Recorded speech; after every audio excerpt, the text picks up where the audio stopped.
Hi friends, it's Queen Alita. I'm back today with a prophetic message based on a dream that I had on February 14th. Please excuse my look. My hair's a mess, I know. But we're not here for the looks. We are not here for the looks. We're here for the message from the Lord, right? So I just want to welcome you back to the channel. And if you're new, welcome. Again, if you're new, just a quick disclaimer. Not every prophetic message is meant for everybody. So just because you're watching this video doesn't mean the word is definitely for you. Make sure you ask God if it's for you. He will confirm it if it is, without a doubt. It's just important that you have that relationship with him as well. And I know that for some of you listening, this word will definitely be confirmation of what he's been sharing with you, which is great. If you have any questions, again, go back to him. He will answer those questions for you in his perfect timing. So, like I said, I had this dream on February 14th, and where are my notes? Here they are. Okay, so in this dream, I was walking in an old neighborhood. Well, not really old neighborhood. It's the neighborhood where my parents currently live, but it was years ago, like when I was in the dream. It felt like way back when I was, a teenager growing up. And because it looked... Why, Cola? Sorry, guys. That's my dog. Because it looked like it did back then. So there I was crossing the street on this weird contraption that I don't really know how to describe it, because it's not like nothing I've ever seen before. It wasn't really a bicycle, wasn't really a car, it was just a thing. And when I got across, it disappeared and I was walking, but I had this blanket that I was crocheting, and this is something that I love to do. I love to knit, I love to crochet. It makes me happy. It's just therapeutic for me. And these are skills that I recently developed. I didn't know that I was good at them until I just picked it up one day and I started doing it, and I'm making the most awesome things. So there I was crocheting this blanket, and then this woman who was just there randomly talking to somebody else suddenly turned and started to trample on my blanket and wipe her feet. But she had such a nasty spirit. She was just so wicked, just felt so wicked, And then the dream switches to me being in my parents' house, and again it felt like another house we used to live in. Even though it was the house that they live in currently, it felt like two of my childhood homes in one. I was at the back door, which is the kitchen side, and I remember coming in, but somebody who used to work for my mother and her daughter were in the dream, and they were coming in. So I let them in thinking, okay, yeah, come in, we know you.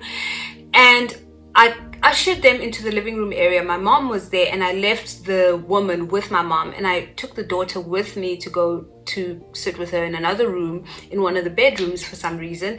And as I headed to the passageway, I could see that the woman and her daughter were already there. So it was like, wait a minute, they've been here before. They are already here. It started to click that, hey, they're here already. So how are they coming here again? How's this happening again? And I proceeded to go into the passage area, and I wanted to talk to this one that had just come in with her mother, because I knew she was an imposter. There was something off about the mother and daughter that I had just let into the house. So once I was in the passageway, I closed the door, but then immediately it went dark, and I wanted to turn the light on. But just before I could do that, she put her fist to my neck. This is such a sensitive area for me, but she did that. It wasn't like she didn't punch me. She just put her fist to my neck, and that kind of was like alarming to me. And that's when I woke up. So of course the dream confused me, because I'm like, what is this double mom and daughter situation? The Lord started to speak to me about this dream today, right? And it really is about, so whoever this word is for, this is about your unique gifts. God has given you a unique thing, and he's going to, it's either he's already done it, well, probably already has, because it's your gift, you're born with it, but he's going to give you a unique way to move it forward, to get it going. I was driving or riding this strange mode of transport, and that just represents that unique way in which you're going to be able to present this thing, to be able to move it forward. Because right after that, I had my crochet project, the blanket that I was making, and then someone was trampling on it. And I think that same night I had a vision of the journals that I've been working on, my dream interpretation journals that I'm redesigning at the moment. So look out for that. It's coming soon. And I've actually found a better way that will make it a lot more affordable for everyone. But anyway, I don't want to digress. So I saw a vision of boxes and boxes of the journals, but they were like falling apart. It's almost as if they just weren't in the best quality, and all of that happened in the same night that I had this dream, where another creative thing that I was doing was being trampled on. It was just not going well. So I believe that the Lord is showing us that the enemy is going to continue to try and derail us from the things that we're meant to be doing. And if this word is for you, he wants you to look out for the people in your life, around you, or who may come into your life with just this wickedness. They've just chosen this life. They've been called by the Lord, just like we all are. But, we know the word says few are chosen. And the reason why few are chosen is not because God has favoritism. No, it's because people are not answering the call. So only the few who answer the call will be chosen, right? So these people have chosen their path, which is wickedness, which is to do witchcraft, which is not a loving path. And the enemy is going to continue to use those people to trample on your creativity, to trample on the things that God has put in you. Remember, God is creative. He is the creator, and he created us to be creative beings, to create alongside with him. So that's why we have all these creative abilities. We're able to do things and come up with ideas because God created us in his image, right? So the enemy wants to attack that, and I could do a whole video about that alone, but I don't want to digress from the dream. So the Lord is just giving you a heads up here that there's a network of evildoers, right? Because even so that was the first scene with that woman trampling my crochet work, and in the second scene it was this the woman who used to work for my mother and her daughter, coming for the second time. And this person in waking life was found to have been doing witchcraft, right? So here she is in the dream, coming a second time, and that's representing them trying again, or the enemy trying to use the same people to perform witchcraft in your life.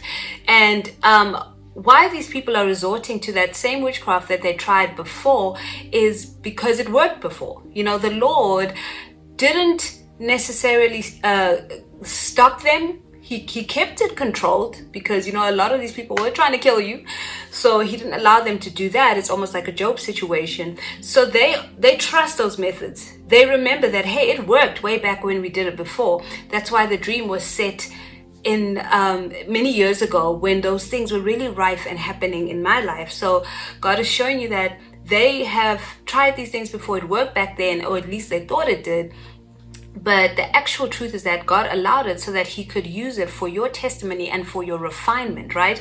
Your testimony, for most of you, is still a work in progress, but I know that a lot of you are seeing how God has delivered you from those things. And when you share your testimony at the right time, it's going to change lives. So the Lord allowed it for that reason, and probably for other reasons too. You have to seek the Lord on these things. So what he's saying to you is that because they've done it before, they're trusting in it, but it won't work this time because he's giving you the heads up. He's showing you that, hey, I need you to use your authority, the authority and the power that I gave you to deal with these demonic spirits. That is the strategy for dealing with this situation. If you're facing it or if you're about to face it, the Lord wants you to use your authority. You were created in his image. Jesus came and he showed us how to live, and he gave us the authority, the same spirit or the same power, rather, let me use that word, that raised him from the dead is the very same power that we have. So use your authority against these things when you see them happening. And just feeling like I had seen it before just confirms that this is something that has happened before, and they're just trying to do the same thing. The part with my neck, like I said, my neck is extremely sensitive, so it's a weak spot for me. If people touch me on my neck, I literally get weak, okay? And I can't stop giggling. I'm so ticklish there, but my body also feels so weak, and I struggle to fight them off. My kids like to tease me. So I believe that the Lord was showing us through that you have to be sober and vigilant, and just be mindful of those vulnerable areas, those vulnerable spots in your personality, or that you know the enemy could take advantage of. And this leads me to the scripture. Actually, I didn't know it was going to flow like this, but yeah, the scripture is 1 Peter 5 verse 8, which says, "Stay alert, watch out for your great enemy, the devil. He prowls around like a roaring lion, looking for someone to devour." Okay, he's looking for your weak spots. He's looking to make you susceptible to his machinations, everything that he's trying to do. But the Lord is giving you insight right now. He is giving you the heads up right now to use your power and your authority against these things. Okay, so that is the word for today. I really hope and pray that it has blessed whoever it's for. Quickly, I just want to again mention the journals. I am looking at a whole different process. Well, I've been working on it. I'm redesigning the journals, and you know, it's just going to be fresh and brand new, and it's definitely going to be a lot more affordable. You know, the way I was doing it before just wasn't feasible. I needed to physically be where the journals were to distribute them, and now, you know, excuse me guys, I'm an older millennial, so it took me a while to get on with technology. Like, hey, there are better ways to do this. So I know that I looked at Amazon KDP, but when we got the sample, I didn't like the quality, so I found a different place, which is the same place that I was using.